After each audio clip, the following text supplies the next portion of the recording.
Hai semuanya, perkenalkan saya Rela Hati Tulang Banua SKM, peserta Latsar CPNS tahun 2021, asal instansi UPTD Puskesmas Teluk Dalam Kabupaten Nia Selatan, Angkatan L3 Kelompok 4. Materi ini diampuh oleh Ibu Nurmayana Siregar SE MSI.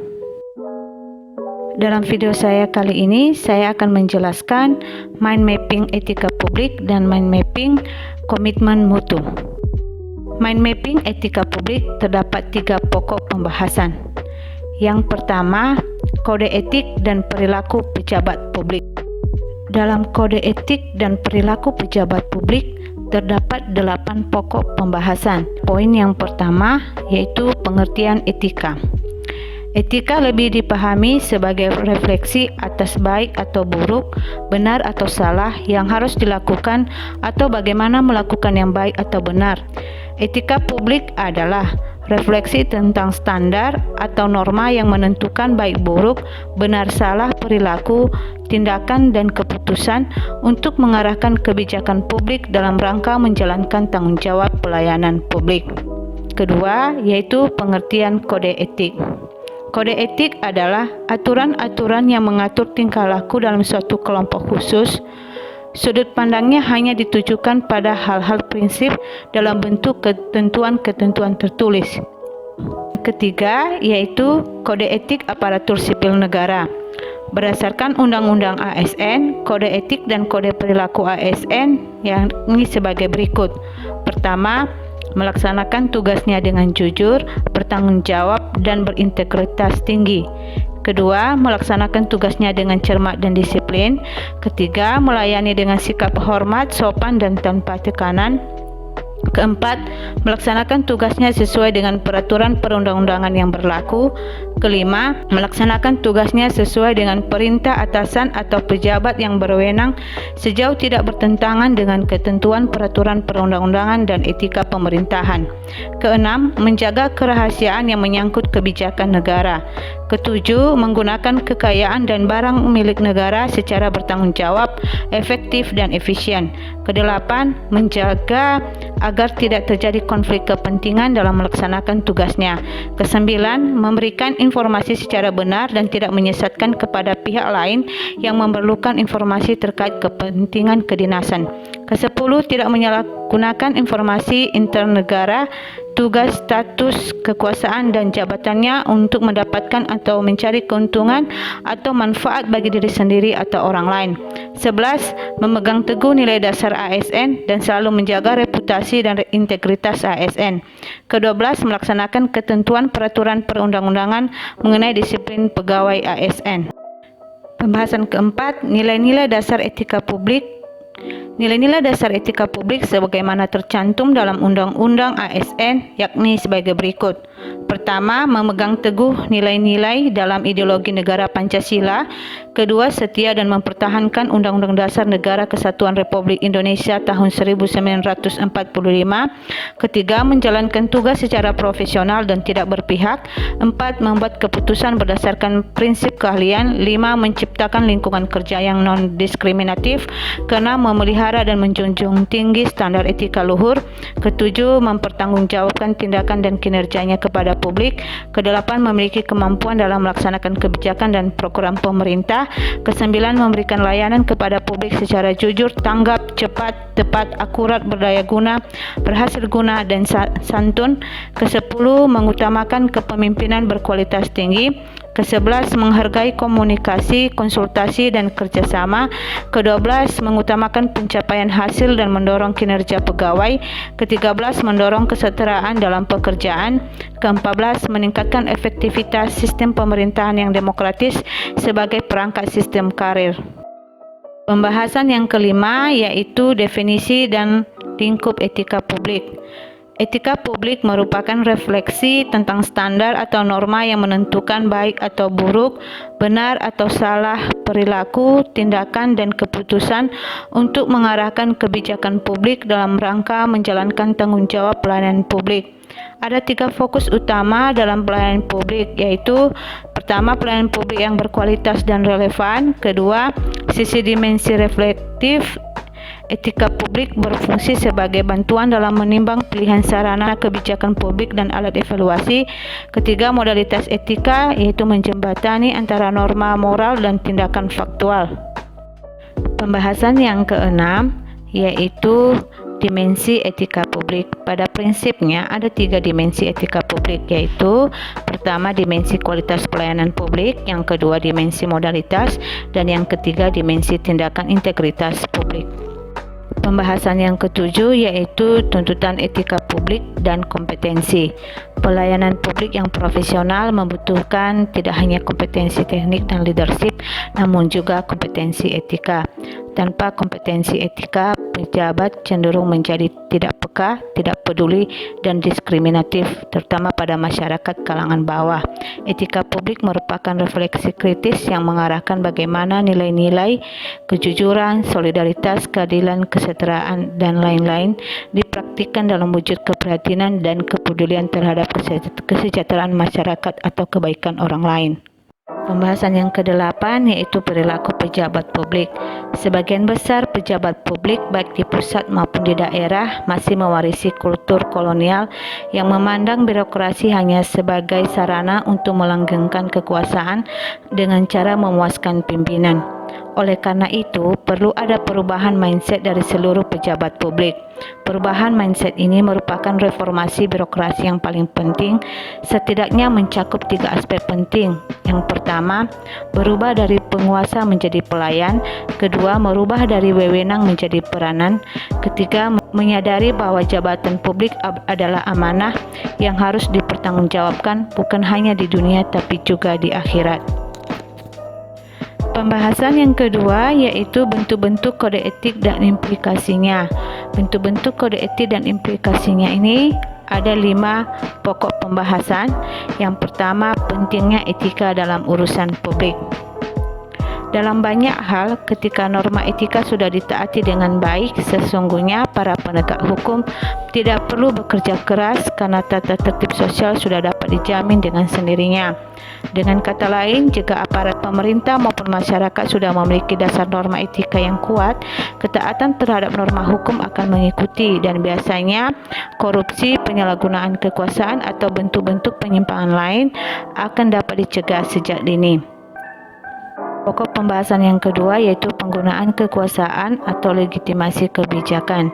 Azas etika publik mensyaratkan agar setiap bentuk kekuasaan pejabat dibatasi dengan norma etika maupun norma hukum. Legitimasi kebijakan terdiri dari 3 legitimasi. Yang pertama, legitimasi kekuasaan, yang kedua legitimasi sosiologi, dan yang terakhir legitimasi etis.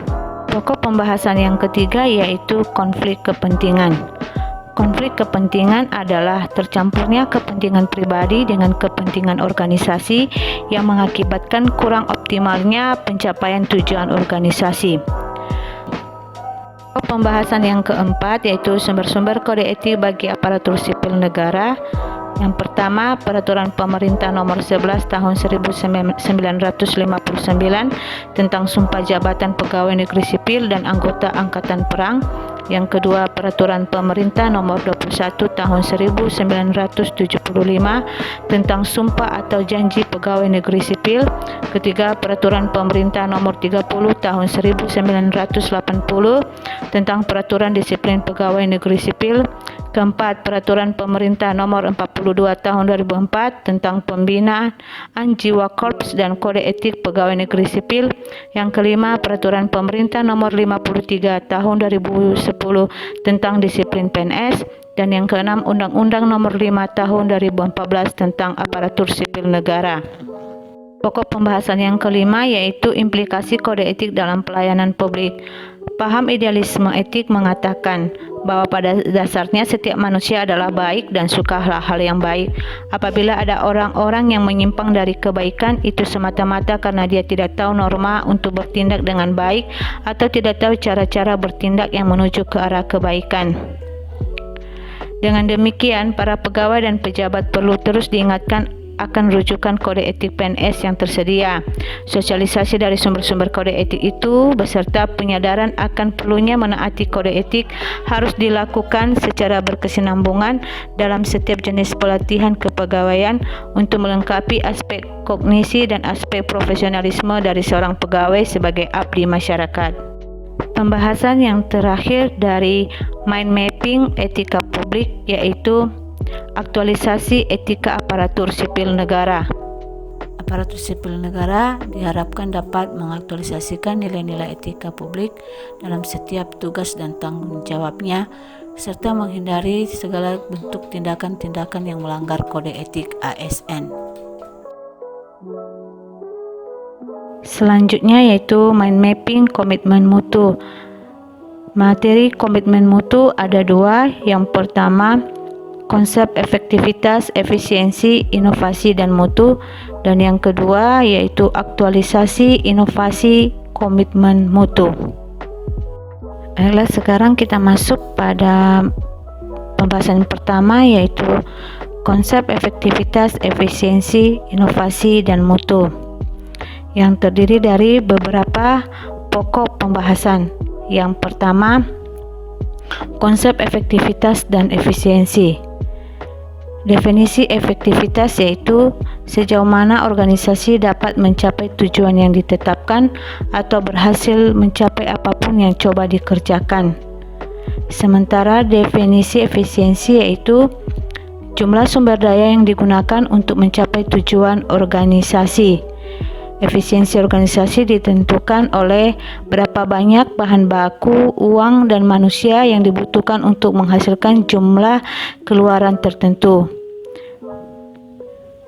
Kedua, konsep inovasi. Menurut Richard L. Daft, inovasi adalah cara utama di mana suatu organisasi beradaptasi terhadap perubahan-perubahan di pasar, teknologi, dan persaingan. Inovasi muncul karena adanya dorongan kebutuhan organisasi atau perubahan untuk beradaptasi dengan tuntutan perubahan yang terjadi di sekitarnya. Yang ketiga, konsep dasar dan pengertian mutu. Mutu adalah nilai keunggulan produk atau jasa yang diberikan kepada pelanggan atau customer sesuai dengan kebutuhan dan keinginannya dan bahkan melampaui harapannya. Pembahasan yang kedua yaitu nilai-nilai dasar orientasi mutu, yang terdiri dari beberapa pokok pembahasan. Yang pertama, manajemen mutu. Menurut Ghosh dan Davis, manajemen mutu terpadu atau total quality management terdiri atas kegiatan perbaikan berkelanjutan yang melibatkan setiap orang dalam organisasi melalui usaha yang terintegrasi secara total untuk meningkatkan kinerja pada setiap level organisasi. 5 pilar total quality management. Yang pertama, organisasi. 2, produk. 3, proses. 4, komitmen. 5, kepemimpinan. Yang kedua, beberapa teknik atau metode perbaikan mutu. Pertama, metode Plan, Do, Check, Act atau PDCA, dan yang kedua, diagram sebab dan akibat. Dan ketiga, nilai-nilai dasar orientasi mutu. Nilai-nilai dasar orientasi mutu dalam memberikan layanan prima mencakup hal-hal berikut. Pertama, mengedepankan komitmen terhadap kepuasan customer. Kedua, memberikan layanan yang menyentuh hati. Yang ketiga, menghasilkan produk jasa yang berkualitas tinggi. Yang keempat, beradaptasi dengan perubahan yang terjadi. Yang kelima, menggunakan pendekatan ilmiah dan inovatif dalam pemecahan masalah dan pengambilan keputusan. Yang terakhir, melakukan upaya perbaikan secara berkelanjutan melalui berbagai cara. Dan yang keempat, implementasi mutu dalam layanan publik. Banyak cara yang dapat dilakukan untuk senantiasa memperbaiki layanan dari aparatur penyelenggaraan pemerintah kepada publik, antara lain: pertama, memahami fungsi, tugas pokok, dan peran yang diberikan institusi, memiliki kompetensi yang sesuai dengan bidang pekerjaannya, merencanakan target mutu layanan yang akan ditampilkan, memahami karakter pelanggan yang akan dilayani, menguasai teknik pelayanan prima, melayani dengan hati, menerima kritik dan saran untuk perbaikan ke depan. Yang ketiga yaitu pendekatan inovatif dalam penyelenggaraan pemerintahan. Yang pertama, pendekatan inovatif dalam penyelenggaraan pemerintahan. Inovasi dalam penyelenggaraan pemerintahan akan senantiasa dikaitkan dengan aspek kebaruan yang terjadi dalam layanan yang diberikan. Ada beberapa inovasi dalam penyelenggaraan pemerintahan seperti pertama inovasi produk, kedua inovasi proses, ketiga inovasi posisi, keempat inovasi paradigma, peningkatan produktivitas aparatur. Secara spesifik, istilah produktivitas dapat dipahami dari dua sisi, yaitu proses dan hasil. Dari sisi proses, produktivitas merupakan kemampuan untuk menghasilkan produk atau jasa, sedangkan dari sisi hasil, produktivitas menunjukkan capaian atau output yang diperoleh dalam kurun waktu tertentu berdasarkan target yang direncanakan. Materi yang kedua yaitu aktualisasi inovasi dan komitmen mutu yang terdiri dari yang pertama, membangun komitmen mutu dalam penyelenggaraan pemerintahan. Terdiri dari beberapa pokok pembahasan. Yang pertama, landasan komitmen mutu. Komitmen mutu dalam pelayanan publik dilandasi oleh pertama, kinerja aparatur dalam memberikan layanan publik yang bermutu harus berlandaskan prinsip efektivitas, efisiensi, dan inovasi. Kedua, nilai-nilai dasar pada pasal 4 dan kode etik pasal 5 layanan publik sebagaimana dituangkan dalam Undang-Undang Nomor 5 Tahun 2014 tentang ASN. Yang kedua, komitmen mutu dalam pelayanan di tempat kerja. Pokok pembahasan yang kedua yaitu berpikir kreatif. Yang pertama, kreativitas dalam pelayanan. Kreativitas dalam pelayanan merupakan aktualisasi hasil berpikir kreatif. Semangat untuk memberikan layanan yang kreatif akan menjadi salah satu pendorong timbulnya kepuasan bagi masyarakat yang dilayani. Yang kedua, teknik berpikir kreatif. Berpikir kreatif menunjukkan kemampuan orang untuk menghasilkan atau menciptakan sesuatu yang baru dan berbeda. Proses berpikir kreatif membutuhkan daya imajinasi yang tinggi yang mampu keluar dari rutinitas atau berbeda dari kebiasaan sehari-hari. Pokok pembahasan yang ketiga yaitu membangun komitmen mutu melalui inovasi. Yang pertama, best practice inovasi dalam pelayanan. Yang kedua, peran PNS dalam membangun inovasi pelayanan. Yang ketiga, aktualisasi nilai-nilai dasar komitmen mutu untuk keunggulan bersaing. Demikianlah hasil pemaparan saya tentang mind mapping, etika publik, dan mind mapping komitmen mutu. Terima kasih.